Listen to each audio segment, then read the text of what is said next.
Dressed in a beautiful gown, she shouted inappropriate insults. You're married now, so you're completely a stranger to us. A wedding is a celebration, so we don't have to invite people we don't like. As long as the bride's father is here, that's all that matters. I knew she hated me, and the fact that we weren't blood related was one of the reasons. There was also probably a clash of personalities.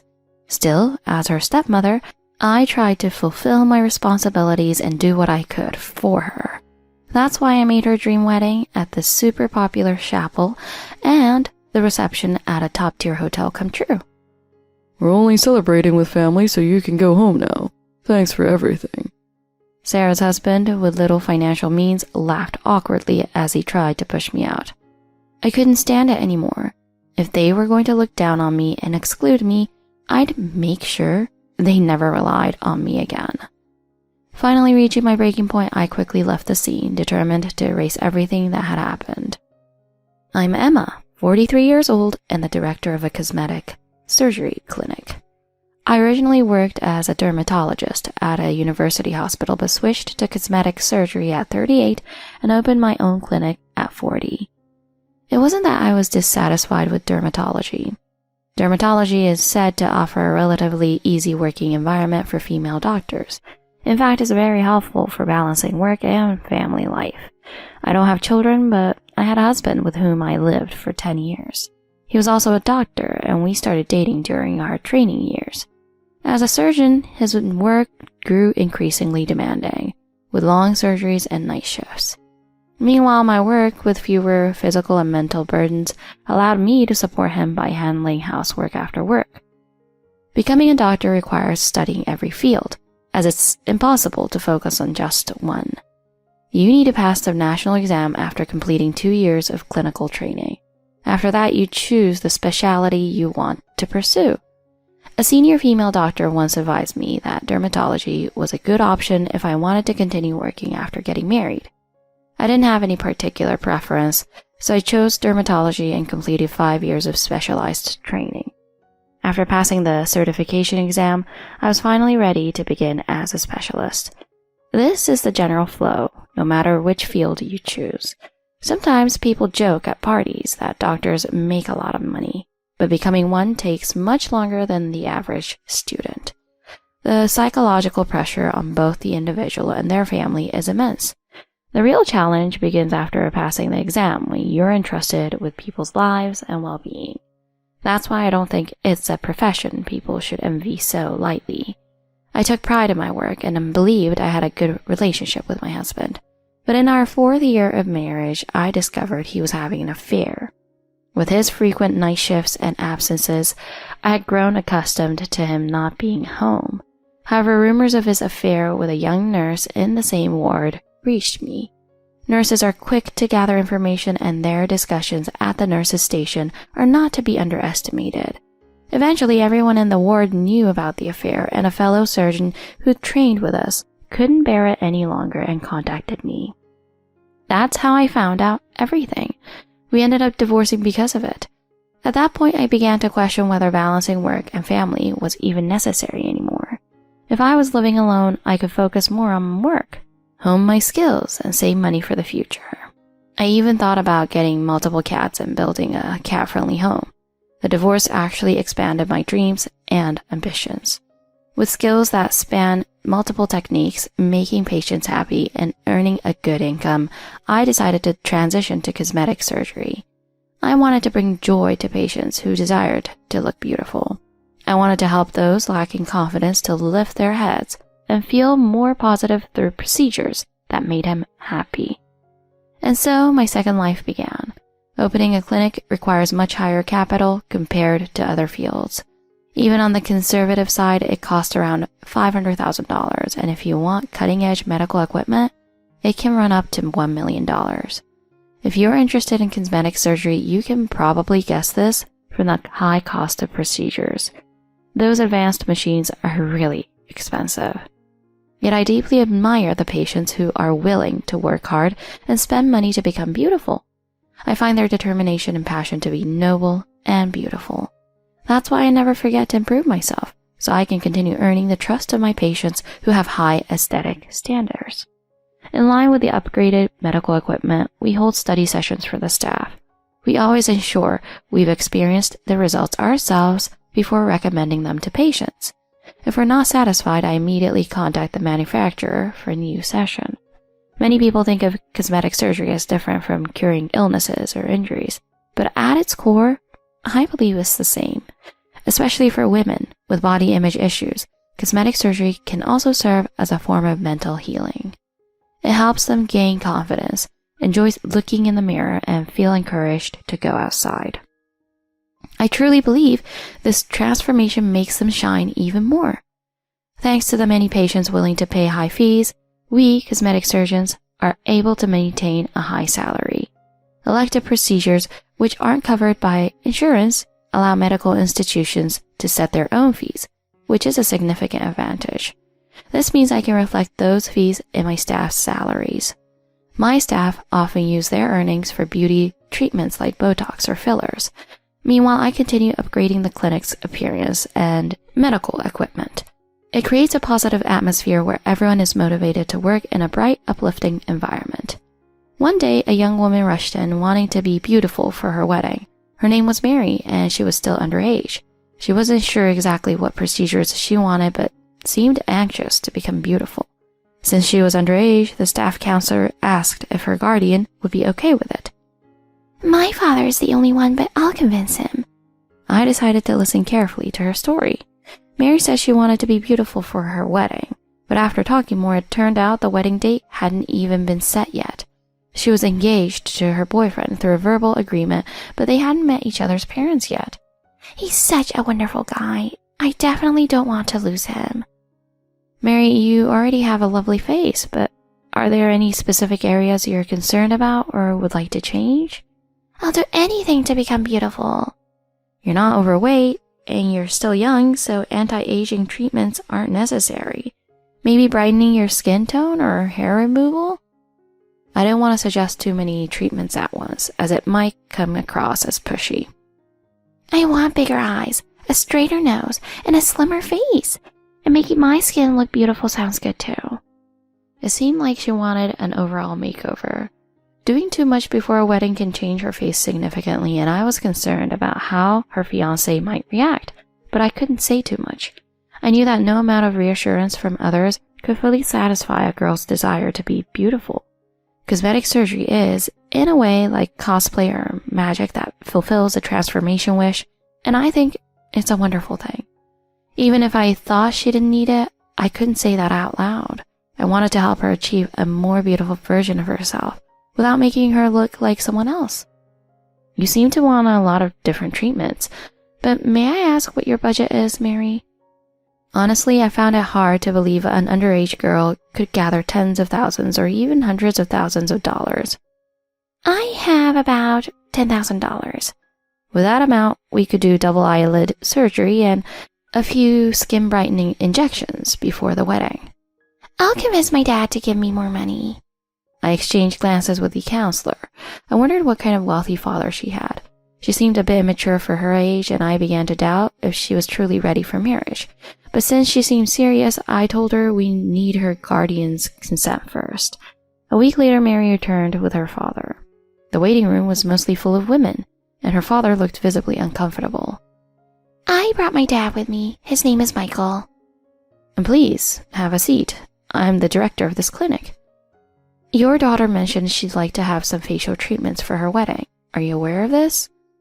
I thought she was going on a diet. I am, but I also want to make my face prettier. How much is this going to cost? You could think of it as a replacement for bridal beauty treatments. Since the conversation wasn't going anywhere, I decided to ask directly. Have you decided on a date for the wedding? Not yet. We haven't booked a venue. Have you met the groom yet? No, but I'll bring him tomorrow. He's a doctor, so he's busy. As I listened more, I realized Mary was desperate because the marriage was her dream, and she didn't want to lose him. I personally thought that if a little cosmetic surgery would determine the success of a marriage, he wasn't the right person to marry. But I couldn't deny Mary's desire to marry her beloved boyfriend. You've landed a doctor as a fiancé, so you don't want to lose him, right? His comment bothered me, but it wasn't my place to interfere with their family matters. I wrote her a chart while the other patients began to arrive in the waiting room. For a brief moment, it was just me, Mary, and her father in the room. Doctor, are you married? Excuse me? Dad, what are you saying? Oh, are you trying to flirt with the doctor because you're single? You be quiet for a second. I'm currently single, yes. Why do you ask? His face brightened at my response. He must have noticed that I wasn't wearing a ring while I was writing in the chart. Please take care of my daughter. Also, if you're free, I'd love to treat you to dinner sometime. When he handed me his business card, all I could do was smile politely, but I didn't feel particularly offended. Judging by his appearance, he seemed like a regular office worker, but that didn't really matter to me. There was something endearing about his courage to ask, probably because we both shared the experience of being single. I thought maybe we could at least be friends. That's how I first got to know my second husband. I never imagined he would continue accompanying Mary to every one of her appointments, or that after our first dinner, he would propose to me with the intent of marriage. It was unexpected. But somehow meeting him reminded me of how lonely I had felt, even though I had been so focused on work that I hadn't realized it.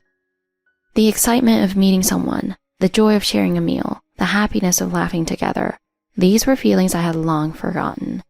As Mary became more beautiful, my relationship with her father, Michael, also deepened. Finally, we decided to get remarried as two single parents. I was looking forward to starting a happy second life together. But reality didn't go as smoothly as I had hoped. As soon as we started living together, Mary, who had been so supportive of our relationship, became cold towards me. Many women struggle with the dynamics of remarriage when a stepchild is involved, especially when the stepchild is a teenage girl. The relationship between a stepmother and a stepdaughter can be particularly difficult. Generally, by the time kids reach their late teens, they've matured enough that they don't lash out irrationally. It's thought that the older the child is, the less likely they'll have conflicts with a step-parent after remarriage. However, Mary, despite being 19, seemed emotionally immature for her age. Considering how close she was to her father, it wasn't surprising that she saw me as an intruder. Maybe I had pushed too hard to close the gap between us, and that was my mistake. Not having raised children myself, I had no idea what to do in such a situation. I ended up consulting one of my staff members, who was a mother. I went through a tough time when I married my current husband, and my stepchild didn't accept me. Oh, really? Honestly, there's no magic solution. Adolescents are tough to handle, even for their biological parents. It's easy to blame yourself for not connecting with them, but it's not always about you. I'm feeling exactly that right now. I keep wondering why she won't open up to me. Sometimes teenagers don't want to open up to any adult, not even their own parents. In some cases, relationships between parents and children fall apart during adolescence. The fact that you and Mary don't have a long history together makes it even harder. I thought I needed to be extra considerate because we lacked that shared time and bond. But the difference between my approach at the clinic with patients and dealing with Mary at home threw me off balance. She could just be overwhelmed by all the changes happening in her life right now. You mentioned that her parents are divorced, and she's been through a lot of changes recently. That's true. Her parents' divorce, her father's remarriage, and now her own upcoming wedding. It's a lot to handle. Exactly. Even the most easygoing and cheerful child might struggle with sudden family changes. I've never had children, so I imagined it would be fun to have a daughter, to go shopping together, or to have tea. But maybe that was just my own idealistic fantasy. Sometimes parents have unrealistic expectations, and when things don't go as planned, they get frustrated. I suppose I'm feeling exactly that frustration now. Children don't really care about their stepmom's ideals. Some even find it annoying. The term stepmom makes me think of the wicked stepmothers from Cinderella, forcing her to do chores and not letting her go to the ball. Right? No wonder kids don't always take to the idea of a stepmother. I'm trying my best to befriend her, but sometimes it feels like the more effort I put in, the worse it gets. I think the harder you try to get close, the more it can backfire, especially with teenagers. I've been taking care of her, but when she compares me to her biological mom or makes negative remarks, it's hard not to get upset. And Michael, he doesn't seem to be getting involved. He's kind, but when things get tense between Mary and me, he just ignores it, watching TV or retreating to his room. A lot of men don't know how to handle conflicts between women. They're not on the same wavelength as us when it comes to these things. That's true. I think that's why he says things like, she'll get married soon, so don't worry about it. It's not a real solution. Maybe the best approach is to give Mary space. Let her come to you when she's ready. You're right. I think I'll take a step back and give her room. I'll continue to live my life fully and not force things with her. If she says something really hurtful, I'll stand my ground, but I won't make a fuss. And when she gets married, I'll sincerely wish her well. That's all I can do. I married Michael, so I need to focus more on our relationship. But that wasn't easy either. When we first met, Michael admired my job and thought my white coat was impressive. He said he loved having a wife who could earn a good income and praised me to no end. But over time, as a regular businessman, he started feeling insecure about his lower income. Eventually, his frustrations turned toward me. For example, he started nitpicking about housework, pointing out every little thing I missed. Since I was rarely home, things like a bit of dust on the floor were common. I figured whoever noticed it could clean up, but he made a point to bring it up. He'd say things like, oh, the doctor is too busy to notice a bit of a trash on the floor. Or, yeah, those who make the money can't do the housework, right? It was as if he was offering me understanding, but his remarks were laced with sarcasm. By pointing out my supposed failures as a wife, he seemed to be soothing his own insecurities. He also had a strong bias against cosmetic surgery, believing it was a lower-ranked specialty compared to others like neurosurgery or cardiology. This wasn't just Michael's opinion. I've heard it from others too, including fellow doctors. What defines a higher or lower-ranked specialty anyway? Neurosurgery might be seen as the most challenging, given its complexity and direct impact on patients' lives, but that doesn't mean other specialties aren't difficult. Surgery is often seen as tough because of the long hours and high responsibility, but does that mean obstetrics isn't hard? Obstetricians work with unpredictable schedules and sleepless nights. People might think dermatology or ophthalmology are easier because they deal with fewer life-threatening cases. But have you ever seen a line of elderly patients waiting outside a clinic early in the morning? Even for seemingly routine visits, these clinics are packed, and managing that workload isn't easy. My point is, no medical field is easy, and that's my belief.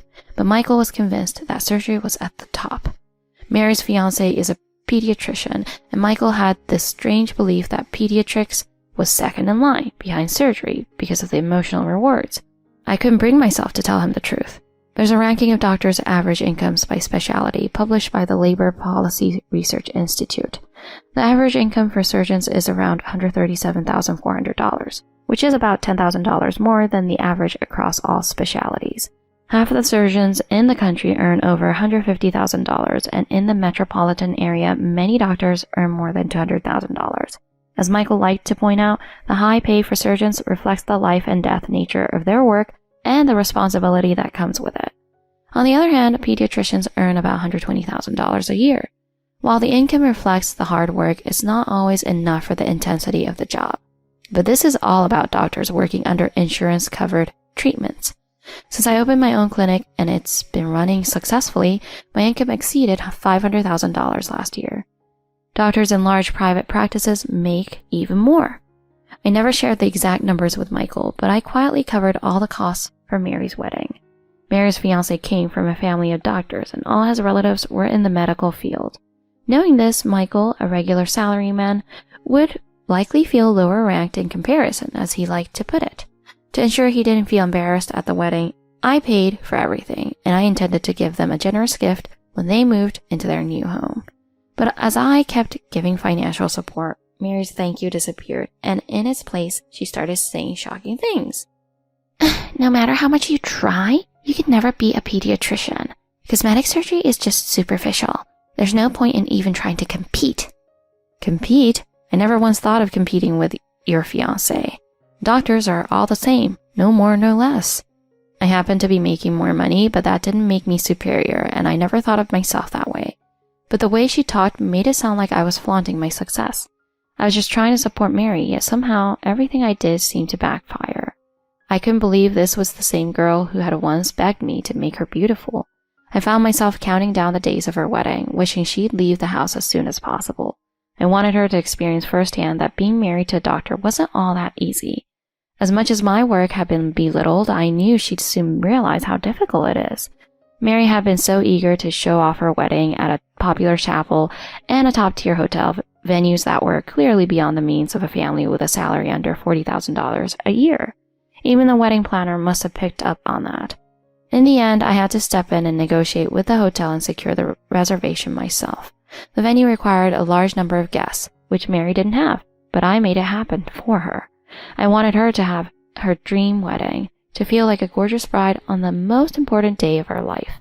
It was my way of apologizing for the tension between us and hoping it might improve our relationship.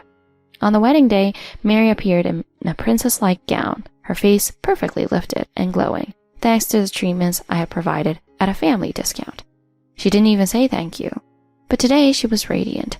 I hoped that one day when she matured and faced hardships of her own, she would realize how much I had tried to bond with her. As I watched her walk down the aisle, I silently wished her well. The chapel had a serene atmosphere with beautiful stained glass. I suddenly remembered that Michael and I had never had a wedding ceremony. We moved in together right after the wedding and never even had a small celebration.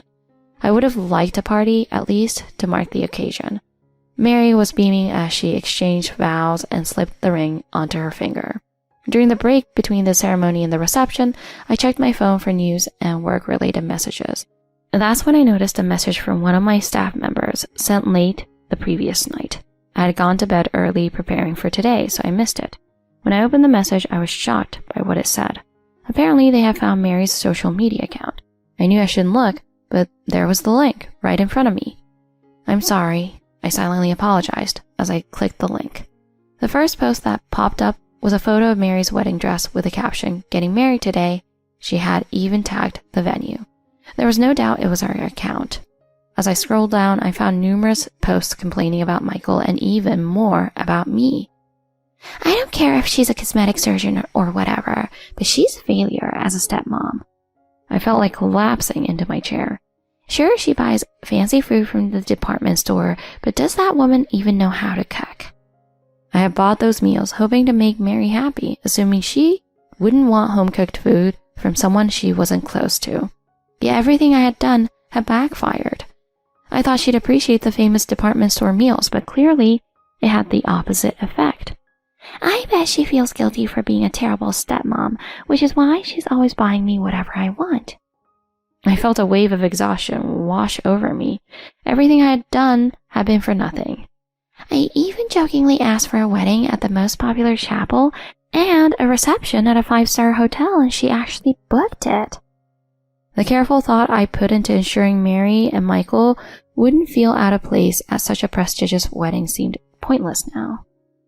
Mary's attitude made me think she would eventually wear out her fiancé's patience, no matter how perfect their relationship seemed now. Mary's fiancé was from a wealthy family, the youngest son and a pediatrician, a kind man who clearly loved children. His job required a great deal of empathy and the ability to read subtle signs of discomfort or pain in his young patients. I doubted he could overlook Mary's immaturity for long. Pediatricians often have to deal with late-night emergencies as children tend to get sick at inconvenience times, like on weekends or in the middle of the night. I knew that being married to a pediatrician would mean Mary would have to spend a lot of time alone. I didn't think Mary was ready for that kind of lifestyle. In about 20 minutes, the reception was going to start, but I sat in the waiting room, lost in thought. I decided that this would be the last time I financially supported Mary. I was drained. Just then, Mary, now wearing a pink reception dress, appeared in front of me. "Well, I did it. I got married. I'm moving in with him, so you and I are completely strangers now. Yay!" Was she mocking me? I was never your mother in the first place. You never accepted me. Suddenly, Michael stepped between us. Finally, he's going to stand up for me, I thought. Maybe now that Mary was married, he would focus on our relationship. But my hopes were crushed in an instant. "The reception is for close friends and family only, so, Emma, you can go home." What do you mean? I'm your wife. Aren't I family? Mary's triumphant smirk was infuriating, and I bit my lip, determined not to cry. Well, technically, we haven't filed a marriage certificate yet, so... We had started living together, but with both of us being busy, we hadn't yet submitted the paperwork. It hadn't felt urgent with my clinic being so busy, especially during the wedding season. So I'm just a stranger? Yeah, today made it clear to me that you're not part of this family. My husband's family is full of doctors, all well respected. They're on a whole different level. Michael had always been obsessed with who was higher ranked or lower ranked, and now it seemed he has shifted his allegiance to Mary's new family. So I'm not family and not welcome at the celebration, right? I grabbed the pearl necklace I was wearing, yanked it off, and threw it at Mary's feet. These were real, expensive pearls, the kind Michael couldn't afford. I kicked off my heels, scattering them across the floor like Cinderella throwing off her slippers. Barefoot and smiling, I turned to Mary and Michael. Well, this is goodbye. Take care. Ignoring the mess I left behind, I marched to the exit. I asked the staff to help me change out of the dress, telling them the bride had told me to leave, much to their confusion. I quickly changed into my clothes, returned the rental dress, and thanked the staff for their assistance. Outside, I wondered how Mary and Michael would explain this empty seat where the bride's mother should have been, but it wasn't my problem anymore. The reception would last at least 2 hours, followed by greetings and farewells to the guests. By the time they got home, it would be 3 or 4 hours later. I had always thought of our house as temporary, with most of my belongings stored in a rented space until Michael and I found a permanent place. Now that seemed like a blessing. I could pack up and leave without much hassle. Why did I ever assume I would be the one buying us a house? I gathered my suitcase, Boston bag, and backpack, all the essentials, and left. Luckily, we hadn't submitted the marriage certificate, so there was no paperwork to deal with. But I felt hollow. Everything seemed meaningless. I dropped off my things at the clinic and quickly rented a monthly apartment to stay in. Work was busy and I couldn't afford to take time off, so this arrangement would have to do for now. The image of Mary and Michael's smug faces haunted me. Without me, they wouldn't be able to maintain their lifestyle of luxury, but they'd have to manage on their own now. I also wondered how they would handle the floral arrangements at the reception, which had gone over budget. I wasn't responsible for paying for that anymore. I was a stranger now. Less than a month later, Michael and Mary showed up at the clinic. If you don't have an appointment, please leave. Emma, we need you. We can't make it without you. The flower bill for the reception was astronomical. Please help us cover it. My assistant, who was well aware of the situation, glared at Mary. Who's the breadwinner? Your breadwinner is Michael. That's how it was before I came along. It's always been that way. As I calmly said this, Michael clung to me. You make more than me. That's why we had such an amazing wedding. I'm really grateful for everything you've done. Right, Mary? Yes, I'm super grateful. Such a hollow thank you. You told me I wasn't family, remember? You told me to leave. I reached for a surgical instrument, the cold metal glinting under the light. You said I wasn't part of the family because I'm just a cosmetic surgeon, right? My assistant raised her voice in shock. Did they really say that? She glared even harder at Michael and Mary, clearly no longer considering them clients. Sarah, we realize now how much you did for us. We were wrong. Please come back. You're the backbone of our family. I'm not part of your family. We never filed the marriage paperwork, remember? And why would Mary want me back? Isn't she living with her husband now? That fell through. The wedding didn't work out. What? You're divorced already? No, we never filed a marriage certificate. After the reception, we were supposed to submit it, but it didn't happen. I was speechless. Mary had spent the entire reception insulting me, and now it seemed that the marriage wasn't even finalized. After you left the reception, the groom's family asked where Mary's mother had gone. When Mary explained that you weren't her biological mother and that you were just a cosmetic surgeon, the groom was furious. He broke off the wedding because of that? Yes, it turned out there was a cosmetic surgeon in his family too. So he wasn't just angry about the insult, he also knew the value of my profession. In the end, he called off the marriage. That's right. It didn't work out, and it's all because of that comment. It's your fault. My fault? You were the one who insulted me and threw me out of the wedding. And now you expect me to cover the cost of the flowers? You need to pay for that yourselves. I wasn't about to let them get away with more handouts. The assistant chimed in. Should I call the police? This is harassment. No, please don't. Mary, we're leaving. Michael practically dragged Mary out of the clinic, and I felt a wave of relief wash over me. Well, let's tighten security. We can hire a guard just for the clinic entrance. My assistant was already making calls to the building's management to arrange extra security. That night, Mary continued to call, leaving messages about how desperate they were to cover the flower bill. Pay it yourselves. There's nothing more for me to say. It might be time to block her number. 2 years later, my income has risen to over $800,000 a year. I'm living alone in the perfect home and continuing to enjoy my work. I know my income won't always stay high, but I'm committed to constantly improving and adapting. My loyal assistant is currently in South Korea researching the latest trends in cosmetic surgery. Now that I'm older, I want to focus on anti-aging procedures that bring joy to others. As for Michael, I honestly couldn't care less about what he's doing now. Apparently, he tried to show up at the clinic a few more times, only to be stopped by our security guard. I don't know what happened to him or Mary, but I hope they're happy wherever they are.